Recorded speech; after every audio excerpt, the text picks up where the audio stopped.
This is problem 7-128. It's on page 365. A heat pump that operates on the ideal vapor compression refrigeration cycle, or vapor compression cycle with R134A is used to heat a house and maintain it at 20 degrees Celsius using underground water at 10 degrees Celsius as the heat source. The house is losing heat at a rate of 75,000 kilojoules per hour. The evaporator and condenser pressures are 320 and 800 kilopascals respectively. Determine the power input to the heat pump and the electric power saved by using a heat pump instead of a resistance heater. So we're given a heat pump, and it's the ideal vapor compression cycle with R134A. Now most heat pumps actually use either R22 or R460A, I think it is. But it could be made to work with 134A, just may not be ideal. And basically what we've got is a heat pump that draws thermal energy from underground, say liquid or something, I don't remember, and puts it into a house. Now that house is losing heat at a rate of 75,000 kilojoules per hour.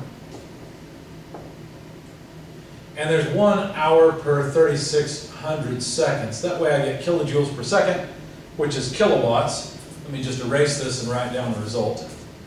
It's 20.83 repeating forever kilowatts. Now, that means that Q dot H,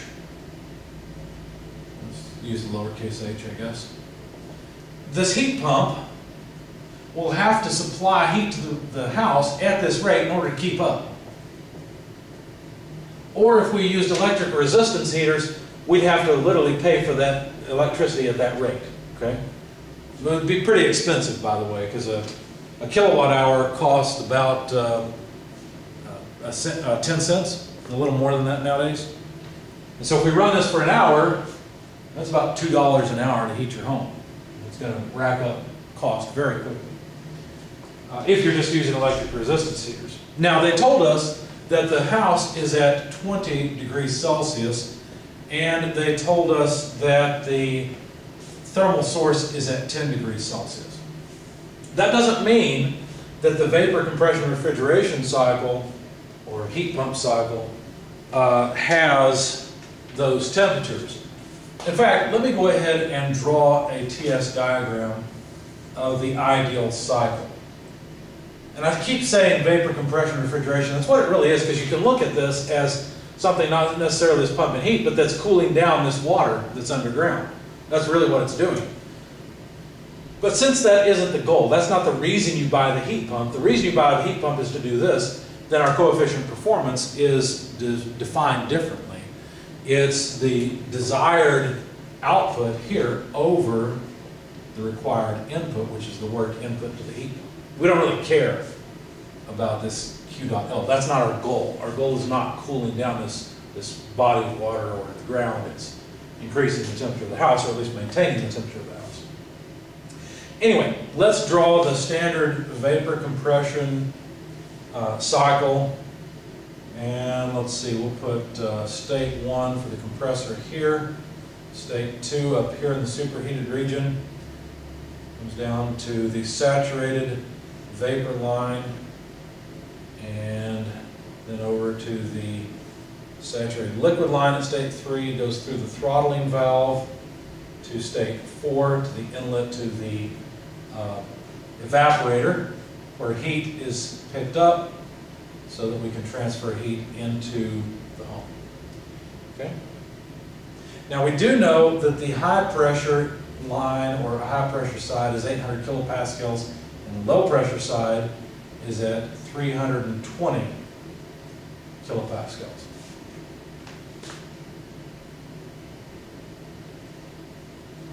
There we go. So there's state 1, 2, 3, 4. Now we're supposed to find power input. That's one thing we'd like to know. We'd like to know the rate at which energy is saved.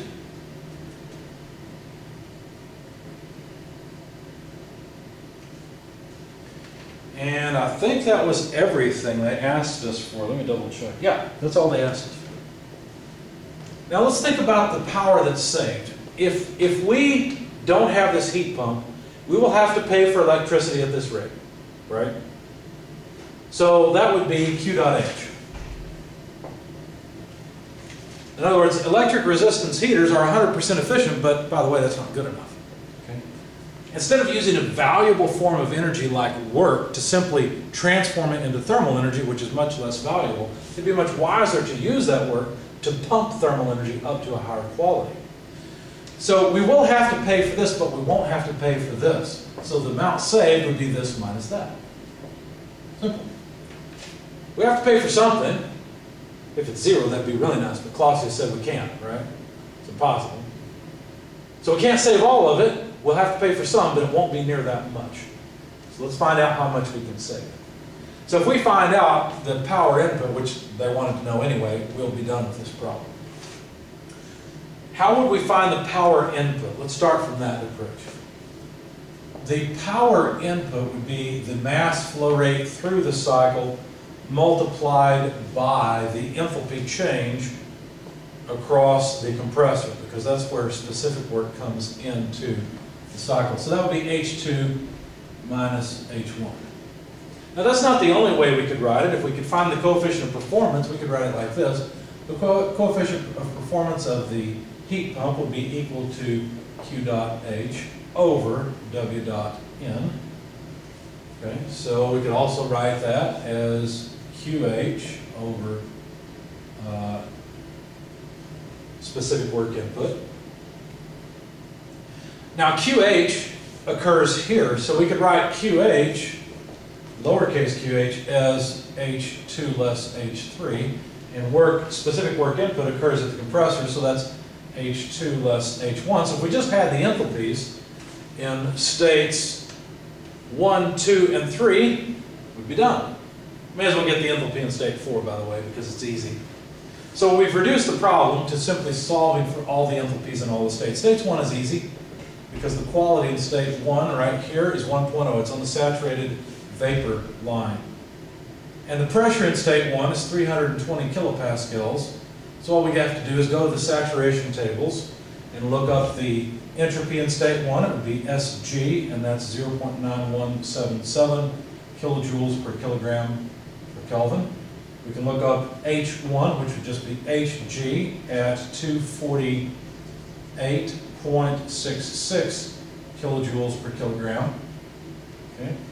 And just for the fun of it, just for giggles, we'll look up the temperature in state 1, which is the saturation temperature of 2.48 degrees Celsius. These all came from the saturated tables, so now we know this temperature. It's 2.48 degrees Celsius. Now, if we have a refrigerant that's trying to draw energy from a body at 10 degrees Celsius, do you think thermal energy is going to flow from that body to the refrigerant when the refrigerant is at a lower temperature? Absolutely. So this is a good thing, you see. The refrigerant has to be at a lower temperature than the thermal source so that heat will flow from the thermal source into the refrigerant and actually not flow the other way. Right? So this is a good thing that we found that our low side temperature is 2.48 degrees Celsius. Now, what about moving from state 1 to state 2? Well, we know the entropy in state 1 and state 2 are the same. In fact, that entropy is 0.9177, and these are kilojoules per kilogram per Kelvin. Okay? So, that means that we know the entropy in state 2 is the entropy in state 1. The pressure in state 2 is the 800 kilopascals on the high side. Remember, the pressure at state 2 and state 3 are the same, and the pressure at state 1 and state 4 are the same. So the pressure at state 2 is 800 kilopascals. And notice that we end up in the superheated region. Now if you go and you try to look it up, of course you'll look up 800 kilopascals and an entropy of 0.9177 kilojoules per kilogram per Kelvin. Let's go do that. Let's try to look it up and see what we find. We need the superheated tables for R134A. We are in metric units. So let's go to the appropriate appendix and look for R134A superheated tables. They begin on page 859. If I look for 800 kilopascals, well, these tables are in megapascals, so 800 kilopascals is 0.8 megapascals. That's on page 860 on the left-hand side at 0.8 megapascals. Now, if I look at this, I see the first row is the saturation row. That's giving me properties right on this line here, right there. And the entropy there is 0.9066. Well, that's less than my entropy, so let's move to the next row. For the next row, at a temperature of 40 degrees Celsius, the entropy jumps up to 9374. That's more than what I've got here. That means I get to interpolate. How fun. Why don't we interpolate the temperature? We know the temperature at state 2 will end up being between the saturation temperature of 31 or so degrees, in fact it's 31.33, and 40 degrees. So here's how I do it. I always look at the lower data point of what I want, 31.33 degrees. I'm not going to write the units. And then I look at the percentage. In other words, I've got this entropy, and this entropy just tells me how far I am between the two entropies of the two data points. So that would be 0.9177 minus the lower limit, or the lower data point, 0.9066, divided by the difference between the upper data point, 9374, and the lower data point, 9066 again. Now this is just a percentage of the range, so I've got to multiply that. I'm sorry, I've got to move this down. So times the difference between the two temperatures, which was 40 and 31.33 degrees. You know what, I may be able to fit that over there. Let's try it. I think it'll make sense. 40 minus 31.33, and those are degrees Celsius, you see. So the temperature in state 2 comes out to about 34.45 degrees Celsius. All I'm doing is linear interpolation.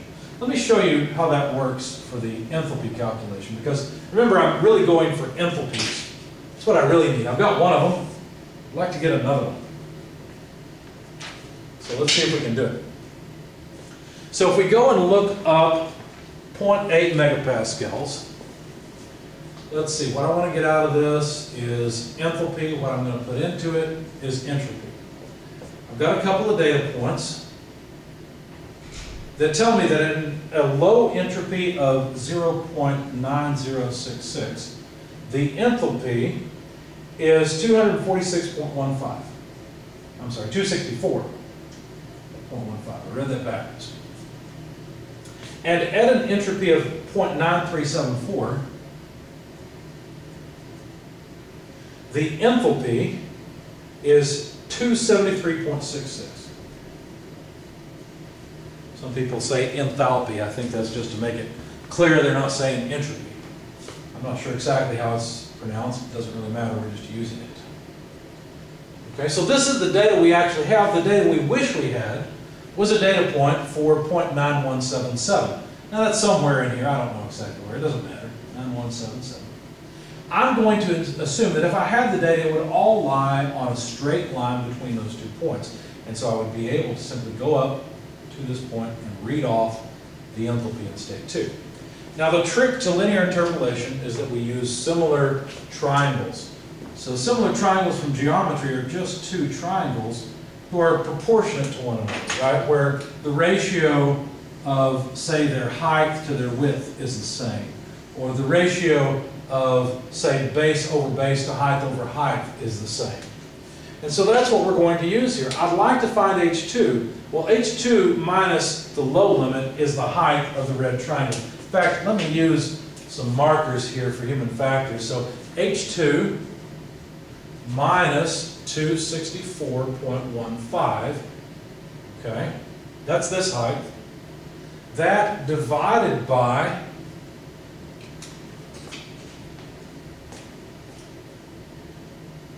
let's see, how do I want to do this? Let's see, let's do it this way. That divided by the entropy, so height over base, let's see, 0.9177 less 0.9066. 9066.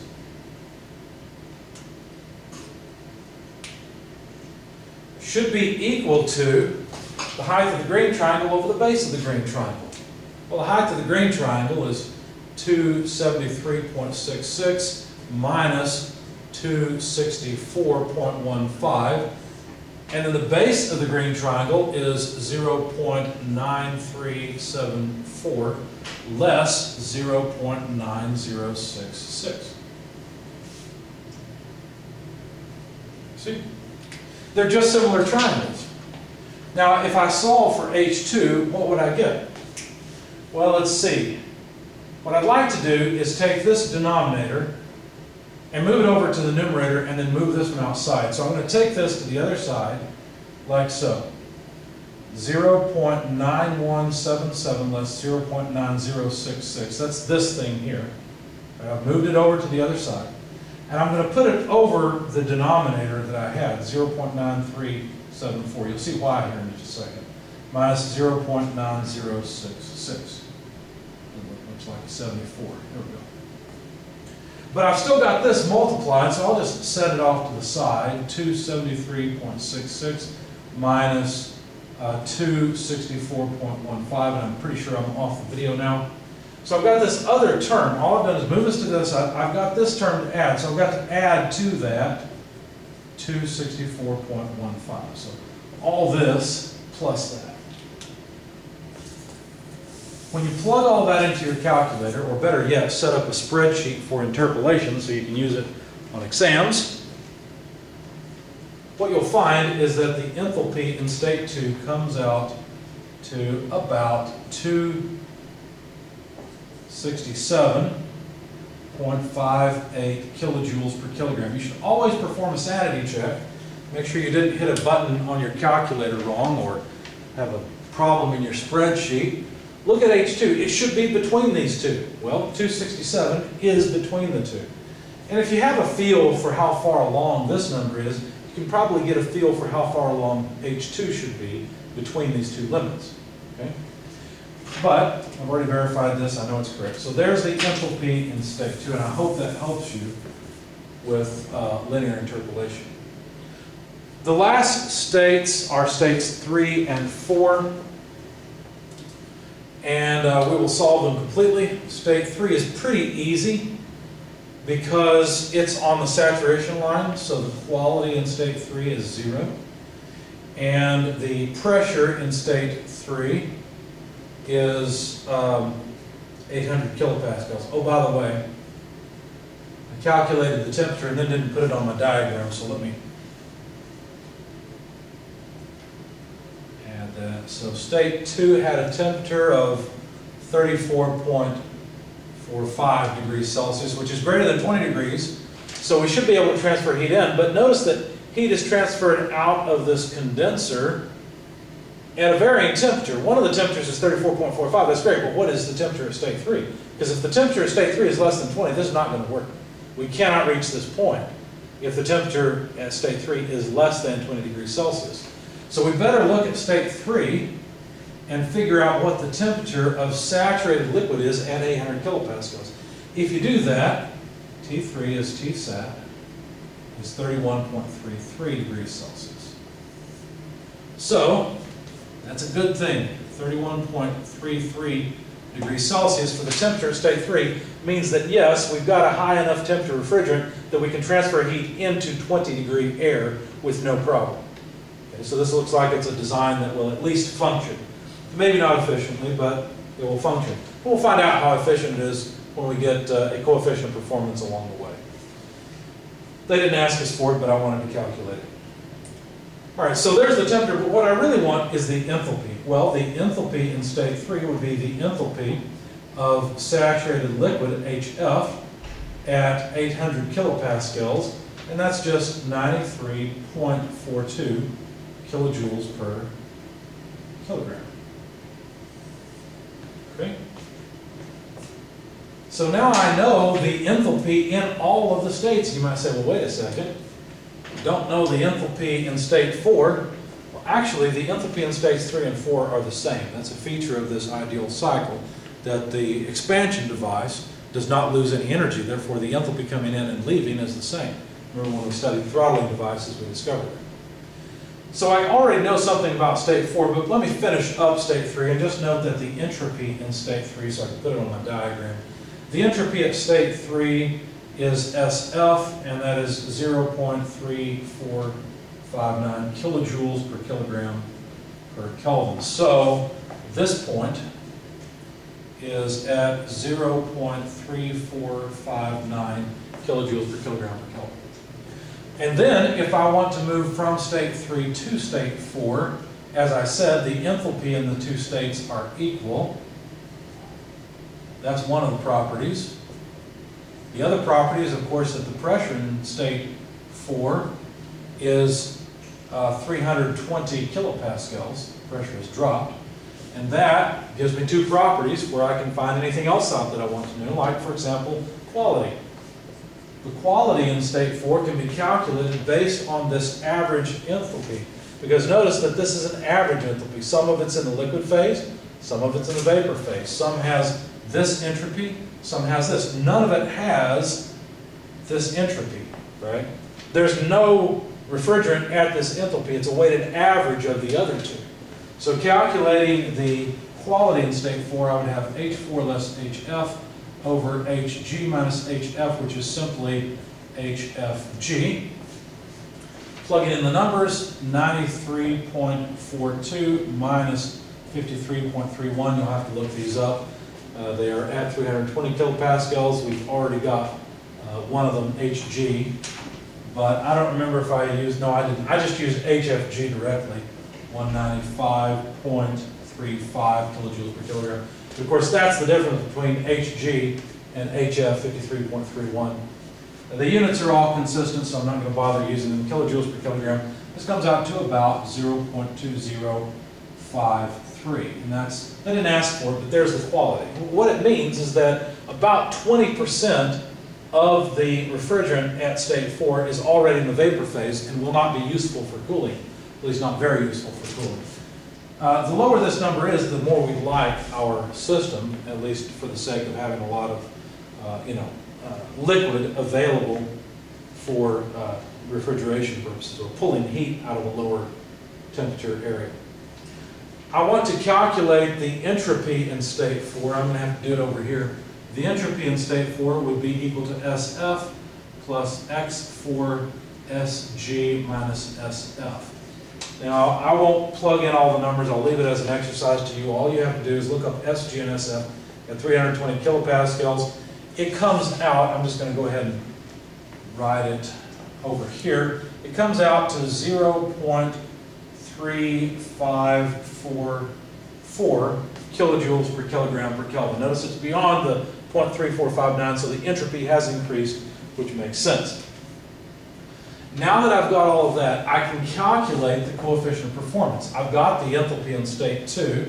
It's 267.58 kilojoules per kilogram. I've got the enthalpy in state 3. That was 93.42 kilojoules per kilogram. I've got the enthalpy in state 2. I've already written it down, 267.58. And I've got the enthalpy in state 1, which is 248.66 kilojoules per kilogram. If you plug all that into your calculator, this comes out to about 9.20. This is a pretty good coefficient of performance, because what it says is that for every unit of energy I put in work, I get 9.2 units of heat, or heating effect, out of this. So what that means then, let's see. If I take this equation and rearrange it, because it would be more convenient, the power input would be equal to the heating load divided by the coefficient of performance of the heat pump. So all I have to do is take the heating load, 20.83 kilowatts, divide it by 9.2, and that's the power input requirement. Since I've got it over here, I'll just write it in over here. That's about 2.263 kilowatts. Would you rather pay for 2.263, or pay for electricity at a rate of 2.263 kilowatts, or at 20.83, almost 10 times? Well, I'd like to cut my electric bill down by, to 1/10 of what it is, This looks like a good way to do it. So how much power is saved? Well, 20.83 kilowatts minus power input 2.263 kilowatts tells me that about 18.57 kilowatts. That's the rate of saving. I'm saving $1.85 an hour basically. If a kilowatt hour costs about 10 cents per kilowatt hour, well then I'll save money at a rate of about $1.80 an hour. Now that doesn't sound like a whole lot because, you know, if you get a $1.80 an hour raise, it's not bad, obviously. But remember that your heat pump or your air conditioner works. Of course, the heat pump and air conditioner are different things, but these devices work a lot more than you do, right? They work all day. If it's cold outside, your heat pump has to run. If it's hot outside, your air conditioner has to run. So the fact that you can save so much continuously adds up to a whole lot. So this is basically a geothermal heat pump because what it's doing is extracting thermal energy from the ground. In my house, I have an air source heat pump, so it extracts the thermal energy from the air, which is not quite as efficient because as the air temperature goes down outside, you can't extract energy as easily from it. As a matter of fact, there's a certain minimum temperature where the work required for the heat pump is equal to the amount of heating you get out of it. The coefficient of performance of the heat pump goes down as the outdoor temperature goes down. That's why it's better to withdraw thermal energy from a higher temperature source like the ground, where the ground remains at a relatively constant temperature year-round, especially when you get down deeper into the earth.